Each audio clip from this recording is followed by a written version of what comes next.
unpacking today's headlines. This is Souls and Liberty in Depth.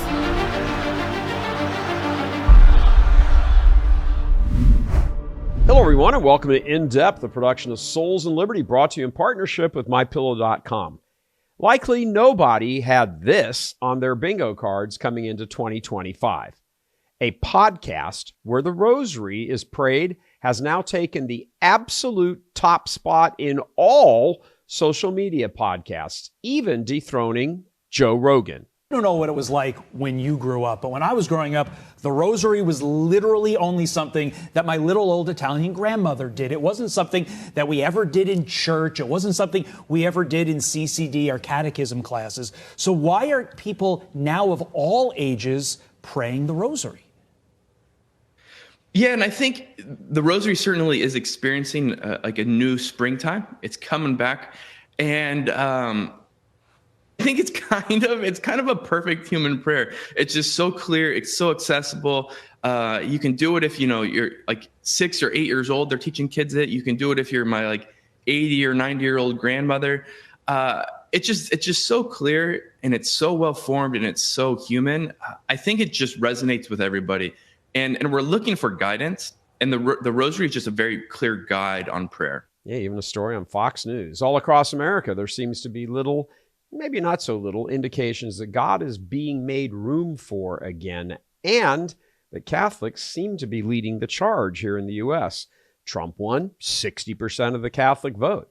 His cabinet and inner circle is dotted with believing Catholics, not just the Biden-Pelosi version of phony Catholics. Hardly a week goes by where we don't hear of either another high-profile conversion or a big name saying they seem to be warming up to Catholicism. The nation's Catholic seminaries are now largely populated by serious, faithful, that's the point, faithful young men who utterly reject the social justice, anti-doctrinal madness of the past 60 years. Many of the loathsome men in mitres and their chancery henchmen who seemingly made it their mission to refashion the church in their own image, well, they're dying off. That usually happens. Or they're aging out. That usually happens too. Their view of the church is being tossed onto the ash heap of history, not a moment too soon, thank God. What seems to be unfolding is a renewal by the Holy Spirit, who the incarnate eternal Logos promised he would send to his church and who would lead it to all truth. It's not a new Pentecost because there was only one, but there definitely seems to be a reinvigoration of that original Pentecost, as happened many times in the last 2,000 years. Christ himself established the Catholic Church and gave her his power and authority to preach, heal, and forgive sins, to always keep open the portal for men to look for and pass through for salvation. Salvation is, after all, it's a process. It's a process for each one of us, not a one-time emotion-laden event.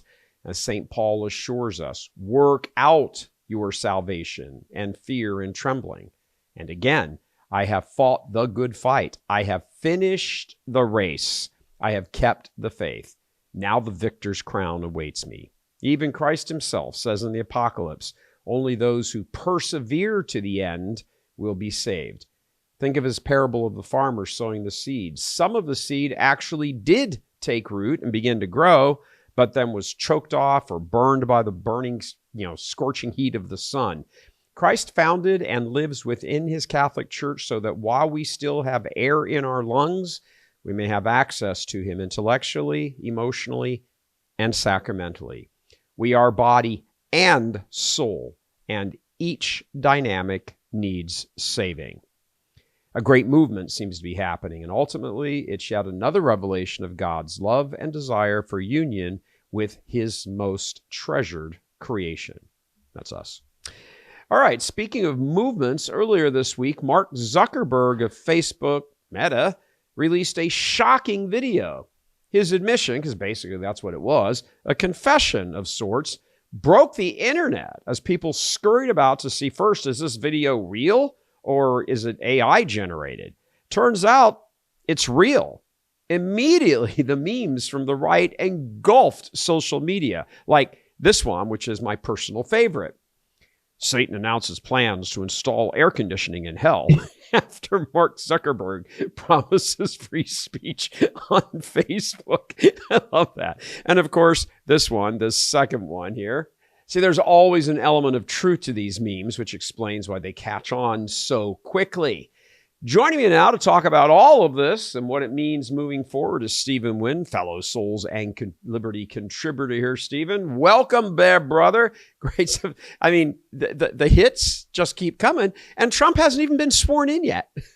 That's right. Yeah, it's dizzying, really, what's going on, both at home, internationally. It's remarkable. It just shows the strength of the president-elect, and I think it hints at the revolution that is to come in his second administration. It's very encouraging. Do you think there's a, I mean, you know, there's lots of speculation. We've got Stephen Smith from ESPN later on in the show, you know, giving his point of view on this whole thing. But is this just a CYA move, do you think, by Zuckerberg? Do you think this is just crap, this is like a financial thing? You know, all of a sudden people are going to start moving over to X and they're going to abandon me here on Meta and Facebook. You know, I mean, you know, remember after Butler, if you're looking at Zuckerberg, remember right after Butler, I think it was the next day, he put out that little video and he said, yeah, I was sitting here watching him, and like Trump stands up in the middle of that and goes, fight, fight, fight. He goes, because that was badass. So, you know, does he, you know, like most of us, he's a complex individual, you know, many things could be true at the same time here with him. That is true. Yes. Many things could be true. I think, you know, unless you are totally and utterly deranged, that Trump's performance at Butler would inspire anyone. I will say that I'm very happy that he is going to be allowing more freedom of expression on Facebook and Instagram. But I will also say that I will never trust him, and I will never respect him, because I think a huge part of his motivation is simply business. Basically, Elon Musk finished acquisition of Twitter, converted it to X in October of 2022. Look at what he has done in just over 2 years. He has launched really a media revolution. He's completely discredited and undermined the legacy media. He's provided a voice, a platform for people to express themselves freely. Zuckerberg has been head of Facebook for 20 years. And if he wanted to really affect change, if he was really motivated by principle, rather than just the bottom line, he would have acted long before now. Personally, I think if Kamala had won the election, he would not have released the video earlier this week. I think he would keep going along with the government, as he has done for the entirety of the Biden-Harris administration. Yeah, I mean, it's a sad thing to admit, but some people, I'm not saying he is, I'm just saying it's certainly on the table as a possibility. Probably the looming possibility, but, you know, only God knows that, and Zuckerberg. But, you know, you have to admit, some people are simply just motivated by money. And, you know, he's got this $8 quadrillion empire, and he's, you know, built it the way he's built it. And it was never friendly to anything. You know, and then, of course, you go back to the midterm elections. I'm sorry, the 2020 elections. And, you know, with the prompting of his wife, Zuckerberg released almost $500 million into the, election voting machine apparatus, which largely benefited Democrats. That was his letter to Congress earlier, during the campaign, that I'm not going to be involved in any of this anymore. Well, why were you involved in it to begin with?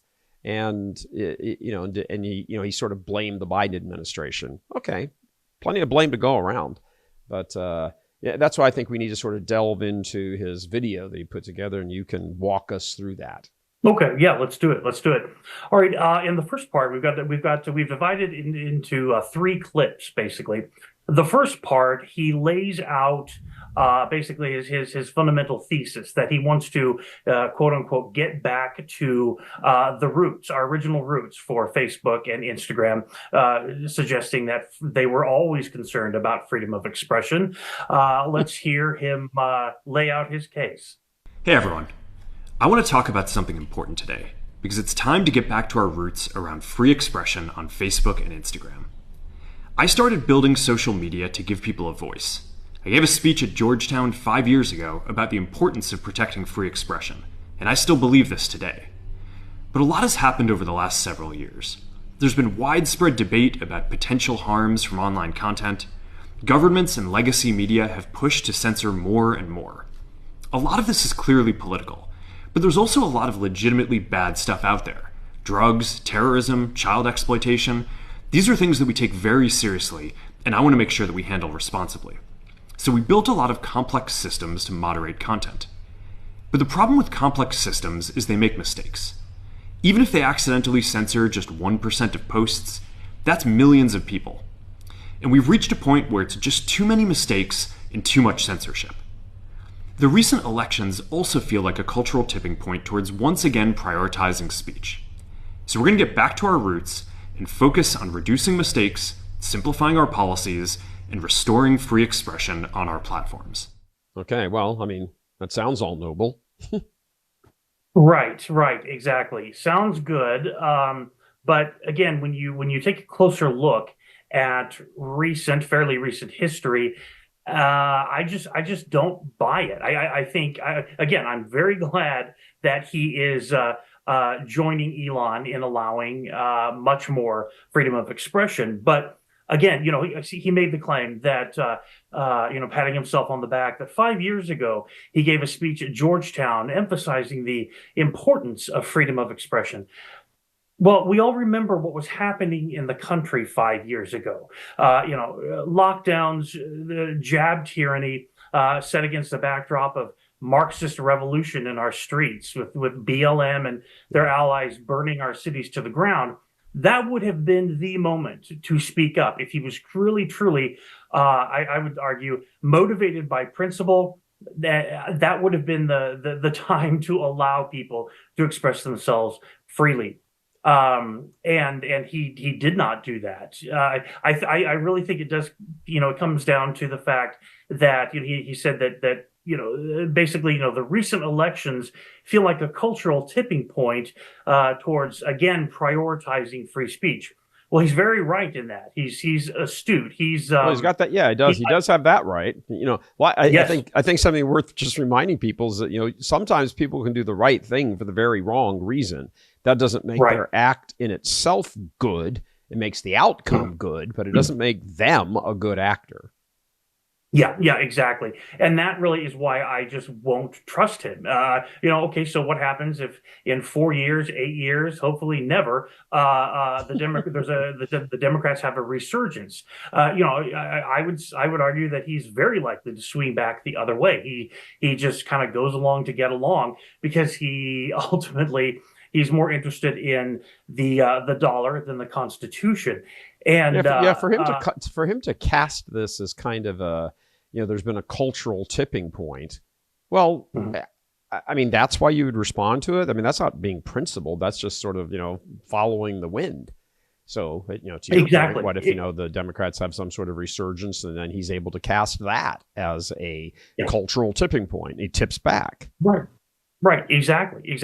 And he is, he is a genius, an entrepreneurial and business genius, as is Elon Musk. But I would say, based upon their record, again, look at what Elon has accomplished in just over 2 years, and contrast that with what Zuckerberg has not accomplished, in the past half 20 decade years. or more. Yes, exactly. I would argue that Elon is a leader. Zuckerberg is much more akin to a politician. Yeah, seems that way. I mean, even that when he gave his testimony in front of Congress, I mean, I don't know. He just, and he was like, well, they kind of told me to do it. Well, meaning the Biden administration. I'm like, right. So tell them to kiss your butt. They don't own you. Can they make your Can they make your life difficult as a multi-zillionaire? I mean, sure they can. They can, sue this and do that and do the other. There's only 24 hours in a day, and they can burn up a lot of your time in court. Just ask Trump. But so you know what? So you're Mark Zuckerberg. You own Facebook, Meta, the whole bit, everything. Why don't you just start an active campaign against them? Show the letters, Tell them what they do, play their phone recordings, show the text that you got on your phone call from them, come out and blast. You could have joined forces there. So it does seem to have the whiff in the air, the scent in the air is that he's just kind of, things have gone this way. So now this is the wind I'm riding. And, doesn't seem very good. Yep. I do, moving on to your next clip, because, we both sort of, conspired on this. We know what the clips are. I do think it's funny that he essentially threw the fact checkers under the bus. Yes, right. They're pretty pissed about that. Yeah, they certainly are. They certainly are. And if I was a rabid leftist fact checker, I would be too. But again, he sees the writing on the wall, and he sees the direction that the country is heading, at least for the next 4 years, and he realizes he's got to get on the Trump train to some degree, or else X, Musk, they're going to leave him in the dust. Facebook and Instagram will just be reduced to a place where you can post kitten videos and photos of your grandchildren and things like that, rather than being another version of the public square. It's really, really interesting. But let's take a listen to him. He outlined 5 major points, reforms basically that he wants to institute at Facebook and Instagram. Let's listen to that, and then we'll discuss it. First, we're going to get rid of fact checkers and replace them with community notes similar to X, starting in the US. After Trump first got elected in 2016, the legacy media wrote nonstop about how misinformation was a threat to democracy. We tried in good faith to address those concerns without becoming the arbiters of truth. But the fact checkers have just been too politically biased and have destroyed more trust than they've created, especially in the US. So over the next couple of months, we're going to phase in a more comprehensive community notes system. Second, we're going to simplify our content policies and get rid of a bunch of restrictions on topics like immigration and gender that are just out of touch with mainstream discourse. What started as a movement to be more inclusive has increasingly been used to shut down opinions and shut out people with different ideas, and it's gone too far. So I want to make sure that people can share their beliefs and experiences on our platforms. Third, we're changing how we enforce our policies to reduce the mistakes that account for the vast majority of censorship on our platforms. We used to have filters that scanned for any policy violation. Now, we're going to focus those filters on tackling illegal and high-severity violations. And for lower severity violations, we're going to rely on someone reporting an issue before we take action. The problem is that the filters make mistakes, and they take down a lot of content that they shouldn't. So by dialing them back, we're going to dramatically reduce the amount of censorship on our platforms. We're also going to tune our content filters to require much higher confidence before taking down content. The reality is that this is a trade-off. It means we're going to catch less bad stuff, but we'll also reduce the number of innocent people's posts and accounts that we accidentally take down. Fourth, we're bringing back civic content. For a while, the community asked to see less politics because it was making people stressed. So we stopped recommending these posts. But it feels like we're in a new era now, and we're starting to get feedback that people want to see this content again. So we're going to start phasing this back into Facebook, Instagram, and Threads while working to keep the communities friendly and positive. Fifth, we're going to move our trust and safety and content moderation teams out of California, and our US-based content review is going to be based in Texas. As we work to promote free expression, I think that it will help us build trust to do this work in places where there is less concern about the bias of our teams. All right, Stephen, we're back. And, the audience should know that when we're playing the clips for them, we're just, getting ourselves together here a little bit. I have my little red thermos here. I call it my Kamala potion thermos. Take a little swig, and I feel suddenly unburdened by things of the past. Okay? If she can do it, you can do it. That's Absolutely. Vice President of the United States, I can do this too. Because we have equal outcomes for equal, I don't know, equality for equalness. Something like that. that makes about as much sense as her I think it's vision, how sure. dare you? That makes more sense than her. Anyway, back to Zuckerberg's video. Okay, well, so yeah, it's interesting. He talked about getting rid of fact checkers and replacing them with community notes. Saying that fact checkers have become too politically biased and have destroyed more trust than they created. Well, yeah, absolutely, of course. But notice what he said there. He wants to get rid of the fact checkers, institute community notes, similar to X. And again, that shows Elon is on the right path. He led in this area, and it turns out people like being able to exercise their constitutional right to free speech. Go figure. They don't like being, they don't like being censored by Bay Area leftists. Incredible. So again, I just think if you really parse out what he's saying and study it, there are signs everywhere of what his true motivation is. He's afraid of being left behind by Elon, by X. Just really interesting. What's the expression? Imitation is the greatest form of flattery. Yes. I mean, even called 100%. it community notes. I mean, that's Elon's. I don't know if it's an official Elon patented term, but community notes, that term is associated with X. Yep, exactly. And here, again, on this his whole program of reform, you just see Elon in the background there. He said that he wants to get rid of restrictions on many topics like immigration. He specifically named immigration, specifically named gender. Why? Because he said, those curbs, those restrictions are now out of touch with mainstream discourse. Well, why are they out of touch with mainstream discourse? They're stupid. Because people, exactly.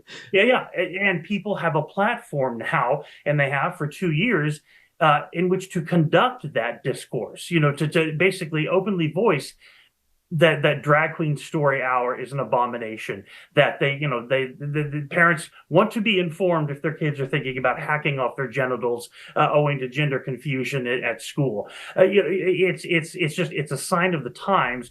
Modern, the contemporary discourse that's going on right now, we would not have had that had we not had the freedom to express ourselves on X. We're certainly not getting it with the legacy media. We're certainly not getting it, in most other corners of social media. Certainly not super prominent platforms like X and so forth. So, just really interesting to study. I do have to say that I thought his, I don't recall, sort of paean, I suppose, to all of this was really due to algorithms and things not being applied correctly, and filters, and I mean, it's sort of like detaching the human aspect of it, where decisions were being made. I mean, there's no such thing as a computer that just does everything on its own. It has to have some starting point. And the starting point is a human being. And even if that computer is the offspring of an earlier computer, well, the DNA of that computer was programmed by a human. So, computers didn't fall out of the sky, and the algorithms and all that stuff, they're all programmed based on stuff. No businessman is going to leave his multi-trillion-dollar empire, to the whim of a machine that he has no control or input in. So I did think it was a little, kind of ham-fisted to deflect as though he had nothing to do with this worldview, and somehow just these algorithms and weird things from space just kind of were running stuff, and now he's going to step in and fix it. Yeah, exactly. No, I agree 100%. He described those decisions to censor as overwhelmingly a mistake. They were mistakes. Well, it depends on what your definition of mistake is. Yeah, it was a mistake to try to prevent people from exercising their constitutional right, but Mistake. You can't convince me that the majority of those censorship decisions were unintentional. I think they were very much intentional. Sure. But again, because he was just he and his whole company, his team, were going with the dominant narrative. They were laying down just like Jack yielding. Dorsey was with his whole Twitter Yes. gang before Yes. before Elon bought it. I mean, these were not Yep. random things where people were on coffee breaks and in their safe spaces, coloring books and everything, all the fact checkers, while the machine was just running itself.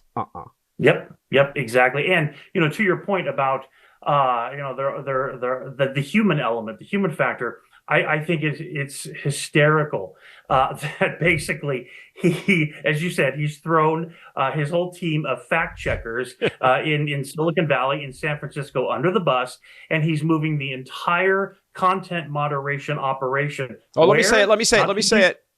To right here in Yeehaw Land, Tejas, Texas. He's coming here exactly to Texas. Right. All because of the appearance of stuff. That says a million to the millionth power of things. Yep. That, he says, Absolutely. well, we have this reputation of being here in, little Silicon Valley liberal land. And, that doesn't look so good. So you're going to go to Texas. Well, okay, fine. Your corporate address. Are you changing the people out? Are you getting rid of them? Like, you guys can stay here in Silicon Valley. We're going to hire, more red staters. Is that what we're going to do? More Trump voters are going to be working for Facebook. I mean, it's great. Sure. Great for the Texas economy. Wahoo. But, there's more to it than just where your corporate building is. Yeah, 100%. Yeah, he Seattle is an incredible tech city, but it's also very, very blue. New York, same thing. Boston, but he chose Texas because it's known for being a bastion of freedom, like Florida, known for being a bastion of freedom, and not just business friendly, but freedom friendly. And it says a great deal about his motivation, I think. Again. Yeah. It's good. You've got another one last part of the clip, right? Yes, correct. Yeah, the last part, basically, he after laying out his points of reform that he wants to tackle, he kind of sums it up by explicitly stating that he's going to work with Trump. He's on Trump's team now, and he's ready to go. He's excited about it. There's a new opportunity. So he's going to take it, and very much on Trump's team. That whole Hunter Biden, covering up the story of the New York Post, laptop. Sheesh. Come on, come on, Donnie. I was just joshing you, man. Yeah, exactly. Let's run it and see what he's got to say here. We're going to work with President Trump to push back on governments around the world that are going after American companies and pushing to censor more. The US has the strongest constitutional protections for free expression in the world. Europe has an ever-increasing number of laws institutionalizing censorship and making it difficult to build anything innovative there. Latin American countries have secret courts that can order companies to quietly take things down. China has censored our apps from even working in the country. The only way that we can push back on this global trend is with the support of the US government. And that's why it's been so difficult over the past 4 years when even the US government has pushed for censorship. By going after us and other American companies, it has emboldened other governments to go even further. But now we have the opportunity to restore free expression, and I am excited to take it. It'll take time to get this right, and these are complex systems. They're never going to be perfect. There's also a lot of illegal stuff that we still need to work very hard to remove. But the bottom line is that after years of having our content moderation work focus primarily on removing content, it is time to focus on reducing mistakes, simplifying our systems, and getting back to our roots about giving people voice. I'm looking forward to this next chapter. Stay good out there, and more to come soon. All right, so he's eager to work with President Trump to push back on censorship here domestically. Not just that, he's gonna push back on governments abroad, internationally, the European Union, China, bad actors in South America, to really you sort of win the day for freedom of speech, freedom of expression. Well, when the EU starts accusing him of like crimes, like they're doing with Elon, and saying, you're not welcome in Europe when you're to come here to The Hague and testify and I mean, or Brussels, and I'm like, is that really? You're going to go through all that? Well, I mean, I guess time will tell. But that's kind of where the proverbial "don't hold your breath." Right, exactly. Yeah, it'd be very telling if there is a backlash, and then the level of his response to it. Basically, is he going to just basically give the EU the finger as Elon literally has done in memes, or will he shrink back a little bit? I think time will tell. We'll see how really committed he is to the principle of freedom of expression. So yeah, we'll see. Some of his closing thoughts, I thought there too were interesting. He said, the bottom line is that after years of our content moderation work, focusing primarily on removing content, it is time to refocus on reducing mistakes. There's that word again, mistakes. Yes, mistakes. And getting back to our roots about giving people a voice.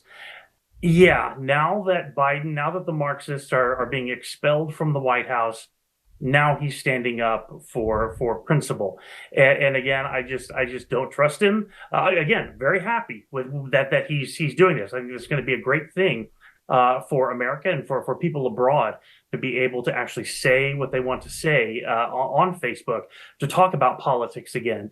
But I just won't trust him. Moving forward, it would take a lot to convince me that he's genuine, basically. Yeah, no, I think that's probably the wise approach. I mean, ultimately, at least in the next 4 years, hopefully 12, hopefully 300, that conservatives and patriots control Washington D.C. Who really cares what his own personal view is, as long as what's going on is favorable to the nation. The concern, of course, is, like, as we've already said, if the pendulum were to swing back for some reason, does he bring his ball with him that way? And, there's no reason to think he wouldn't, because he just did it when this pendulum went this way. So, we'll see. The news about, I guess this is probably the greatest confession since Luther's Augsburg Confession, as far as history making. Everything he said in it was suspect, and kind of pretty much what everything Zuckerberg is saying is kind of suspect too. But anyway, he made his confession and immediately drew response from all over the social media world. Here's a little quick clip of Steve Smith, again, not exactly a conservative, over at ESPN. He's being interviewed by Cuomo for Cuomo's show. Let's take a quick listen at his assessment of all of this. As a journalist, as a member of the media for the past 30 years, I think it's absolutely appalling to watch him shift so dramatically the way that he has. But here's the thing. It's also very understandable, because this is a guy that was all about the people, all about free speech, all about free expression and what have you. But then you went about the business of literally limiting conservative voices, of vax skeptics, along with other people. And so you did that, and some people accused you of influencing the election in 2020. Why? Because the Zuckerberg initiative, led by his wife, donated about $420 million to causes that they believe help the Democratic cause. So if you're Trump, you're saying, I remember all of this. I remember how you came at me. I remember how you tried to backdoor me and you helped to facilitate booting me out of office. Well, now I'm back in power. And not only am I back in power, I got my man Elon Musk with me, your competition over at X. So all of a sudden, you're looking at Mark Zuckerberg and you clearly see him, essentially, figuratively speaking, on his knees, trying to make amends for some errors that he has made, because the one thing we know that Trump has mastered in terms of its definition as a dictionary is retribution and reciprocation. Mark Zuckerberg knows this, and he doesn't want to be in this man's path over the next few years. So it's very, very predictable what he's doing. And again, no matter how appalling we may find it, it falls in line with what we've known about politicians and surrogates, dare we say, that capitulate to their beck and call because they know it's something in it for them. You would think somebody as rich and successful as Mark Zuckerberg wouldn't be one of those individuals, but he's competing with Elon Musk, who, by the way, tweeted on X, "This is cool. In other words, you're in the same boat that I'm in. Welcome to the party. Let's all be fruitful and multiply. That's basically what they're saying. It's just that some people are slow to catch on. The lower third on Fox when they were doing this story was Zuckerberg bends the knee. Should we believe him? So obviously they're seeing it the way you did. You remind me of the line from Eddie Murphy in Trading Places. You do that, there's going to be ramifications and repercussions. That's what Trump was saying to Zuckerberg about putting all that money in Democrat pockets. That's why he put your boy Dana White on the board. Yeah, he pretty much agrees with you, Stephen, of course. You know, Smith is like, yeah, you know, the guy's kind of a hypocrite loser. He's just a businessman. He's doing what he's got to do. He's kissing Trump's butt. But what I did find interesting was Elon's assessment of it. He was a lot more polite, but he still managed to get his points in. Take a listen. So now I think the fact that the X platform is a free speech platform has caused the others to move more in that direction, because then they're like, you know, it's like, well, they're not all, everyone's just not singing the same tune, and people can find out the truth on the X platform. It actually forces them. Yeah. So you only need one platform to step out of line and stop censoring, and then all the others will have censored much less. All right. I mean, that's a little bit of a victory lap, I think, for Elon. He knows he's changed the entire game, the entire narrative, in some ways, kind of the entire world.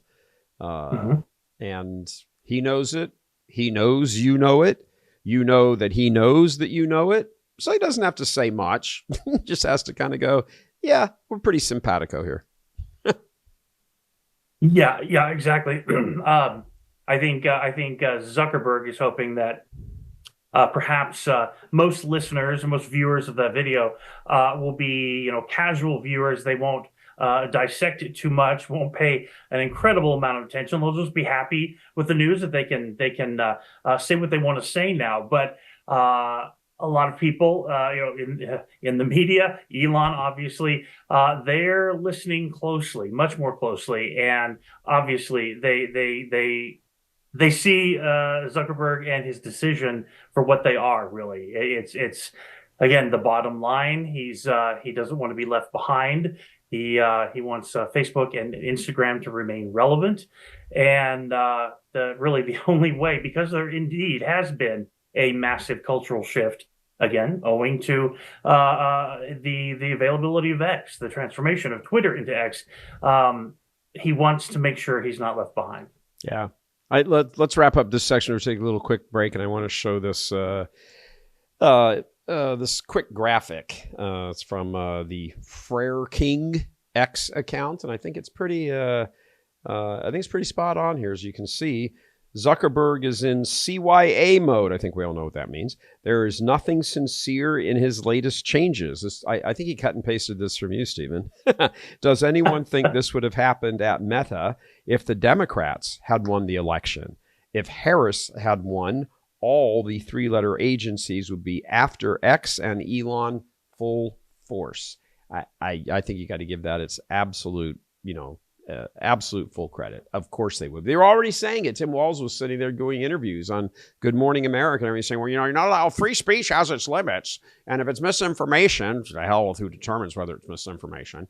And then throwing out the old canard, you can't yell fire. That's not, you can't yell fire in a crowded theater. That is not the standard at all. That was mentioned as some reasoning in a case. It was not the standard in a case that said, well, your free speech doesn't count. But anyway, I think this is it's a pretty good turn of events. Elon seems to be pretty genuine about it.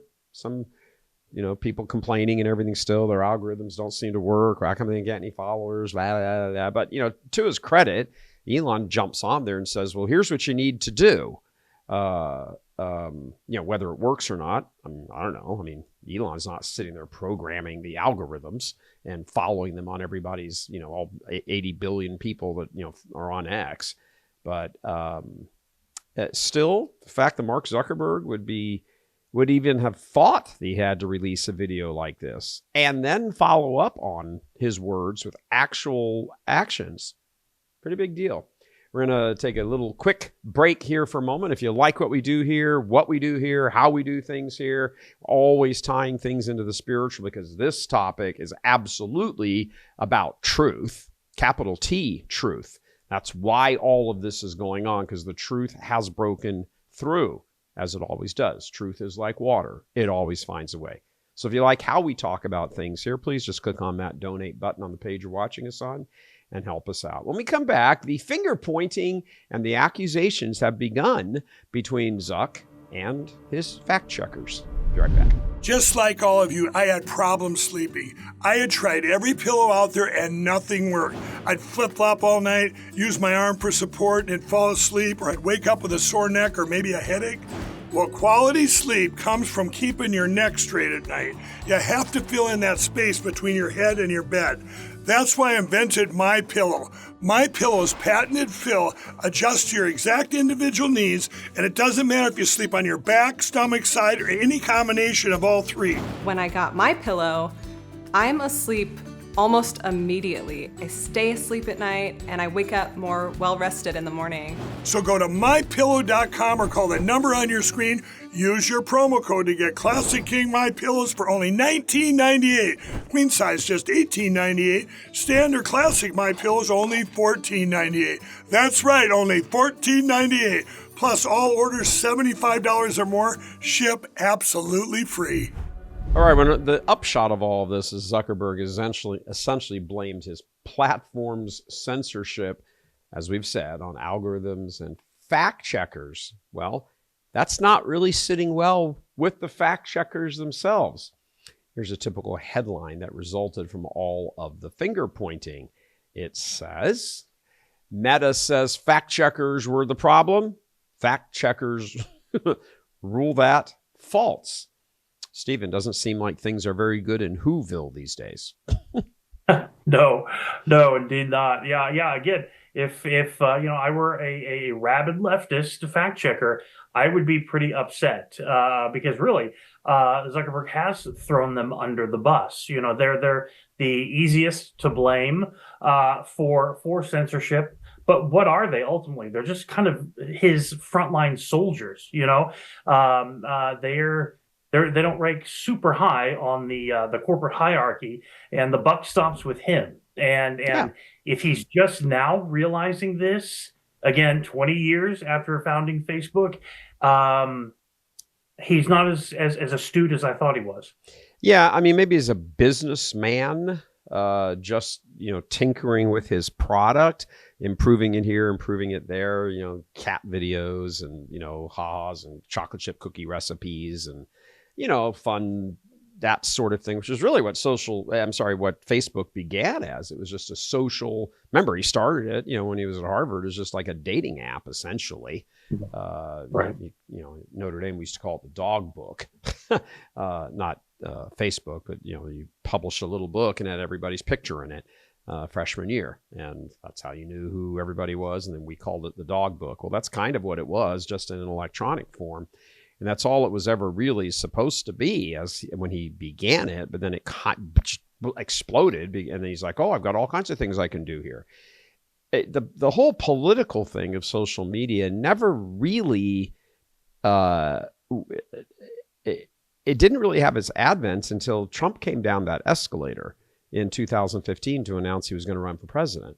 That's when all of this stuff jumped ugly. All the social media stuff and everything. And then, even COVID was a response to him coming down the escalator 5 years earlier. The masking and the vaxxing and the mandating and the this and the that. And then you get 2 shots, no, get 12. Well, you haven't had your 73rd shot yet. And grandma's got to die in the nursing home by herself. And, close all the schools and close all the churches and the whole bit. And, everybody vote, through mail 14 times. And all of that stuff happened in response to Trump. So he really has been kind of the defining lightning rod of the last 10 years and about to be for the next 4. And all the people he's putting in place. And you presume that when his time is up, even if he were to resign the office early, he's going to give the tip of the hat to his vice president, to J.D. Vance, solid, largely good Catholic who gets things from that worldview. That Zuckerberg had to incorporate all that in. And remember, again, it was his wife who was pushing him. He agreed and he did it, but it was his wife who was saying, well, you get all this money. We're going to make sure Trump doesn't win again. We have to, dispatch him to the dust heap of history. He can never, blah, blah, blah, blah, the whole bit. And he used his business to kind of end Trump. And I don't think anybody had on their bingo card 4 years ago that Trump's going to be back and he's going to be in the White House again. I don't think anybody had on their bingo card except Trump. Yeah, agreed. Yeah, I with this the release of this video, I'm again reminded of how just astronomical the fork in the road of November 5th, how astronomical that was. We knew it was going to be a big deal, but when you contrast what's happening now, what's happened since then, what's going to happen with what could have happened, there would have been no freedom of expression on Facebook. He would have towed the line under Kamala, just as he did with Biden. It's frightening, actually, to think about how wrong things could have gone. And Trump has been he's been the lightning rod for the better part of a decade, and it's just, I don't know, it's fascinating. Since Christmas, there's been a lot of arguing, a lot of back and forth with Elon, certain camps in in MAGA over the question of visas, foreign workers coming here in the U.S. and whatnot. And of course, the left has they have falsely interpreted this as, oh, MAGA is splintering. It's all falling apart. Trump is not even in office yet. And it's all just, going to hell. No, that's discourse. That's what X is for an exchange, a free exchange of ideas for people to argue their point, to convince others and whatnot. And of course, the left misinterprets that because they don't allow that. They don't allow freedom of expression. You fall in line, or you're rejected. You're out. It's interesting on that. In the aftermath of the election, probably about a week to 10 days afterwards, running up to Thanksgiving, all of a sudden you saw this mass exodus from X to Blue Sky, which is the I guess sort of what X was before, Elon bought it and Jack Dorsey still owned it as Twitter. I've gone over there a couple of times and just kind of perused around. Oh my gosh. I mean, it's actually worse than Dorsey's Twitter. And it's interesting watching people, on X who are much more MAGA minded, who will say, I went over and I opened up an account and I put one thing up and said, well, maybe Trump will help, secure world peace. And I got canceled. I'm like, oh, here we are again. Okay. Go. I mean, they don't get it. People can have this. I have lots of discussions with people on X. On my account. I got 30,000 plus, followers on X, and I have, some theology discussions, some, sort of patriotic type discussions. I certainly mixed it up on Notre Dame football a bit. But, engagement, as long as it's not rude and that sort of thing, is, it's good. It's good. And there are still, a pretty big handful of, commie dem bastards on X. And, so when they post something, I'm happy to jump right in and tell them to kiss off and, call bullshit on them, because that's what it is. And say, and here's why, so you can have the discussions. And it's interesting watching the discussion flow. Yes. This person makes this point. This person brings in a piece of information other people may not have known about, or where'd you get that? And they put the link in and all that. That is not happening on Blue Sky. It's just Blue Sky might as well be run by Adam Schiff and Jamie Raskin and Liz Cheney at this point. Yeah, absolutely. It's just a leftist echo chamber. Yeah, you speaking about all this, it reminds me of some of our viewers may be familiar with a comedian and a political commentator who's online. He's on X. He's got his own YouTube channel. His name is Jimmy Dore. And he used to be with the Young Turks, radical leftist progressives. Yep. They had a falling out after the 2016 election because they continued to toe the line. But he first of all, he's a socialist. He's just flat out socialist, and he makes no bones about it.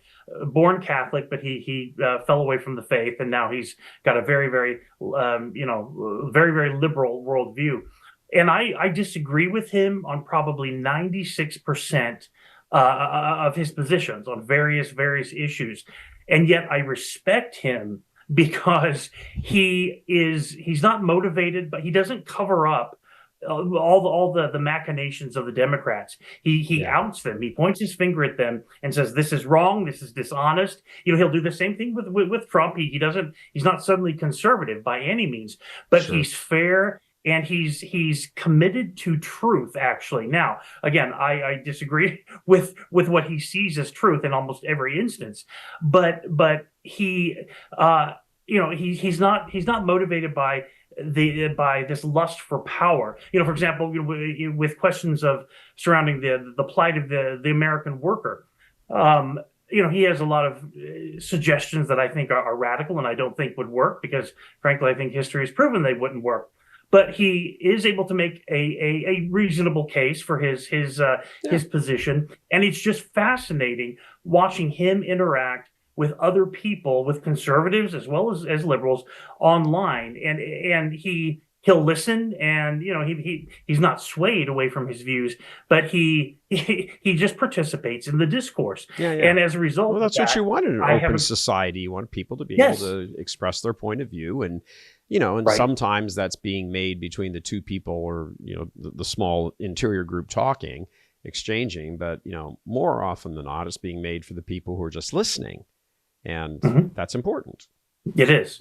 And again, I think it's very, very important. It's critical to moving forward. And because, again, ultimately, we know that truth wins in the end. I mean, it may take a while, but truth wins in the end. And I think in the contest of ideas, of ideologies, political philosophies, I think it's true with that as well. So, being able to make your case, whatever side of the political spectrum you're on, okay, fine, convince me that you're right. Give me a sound argument. Show me evidence that your proposals work.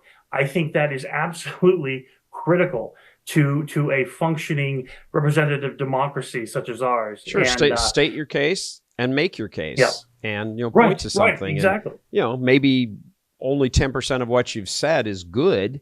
Good meaning, relates to the truth or something, but maybe it's the 10% that the other side, our side or whoever, would not have thought of.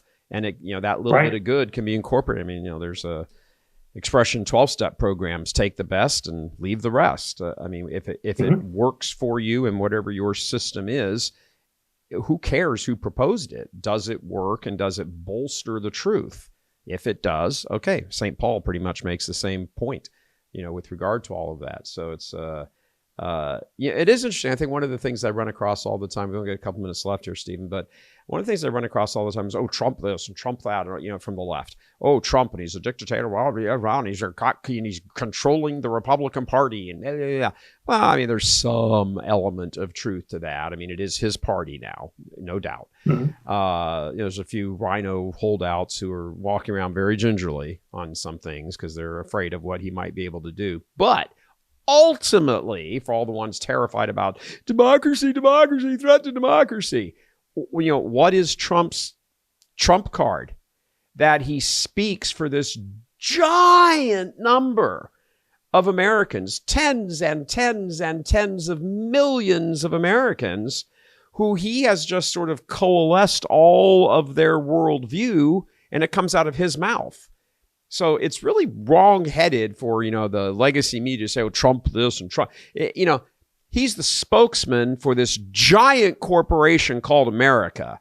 He's the CEO of it, and these are the stockholders. And this is what the stockholders want. He just happens to be the guy who's doing the speaking. That's all. It's not like when he dies, all these people are just going to, evaporate into thin air. Yeah, exactly. You pointed out that, the contention on social media erupted with his rise. Well, yeah, absolutely. Because I mean, most conservatives were used to just being beaten down by the legacy media, by politicians, because their narrative, the leftist narrative, dominated the airwaves. It dominated the halls of Congress. There was no voice, there was no voice of prominence to really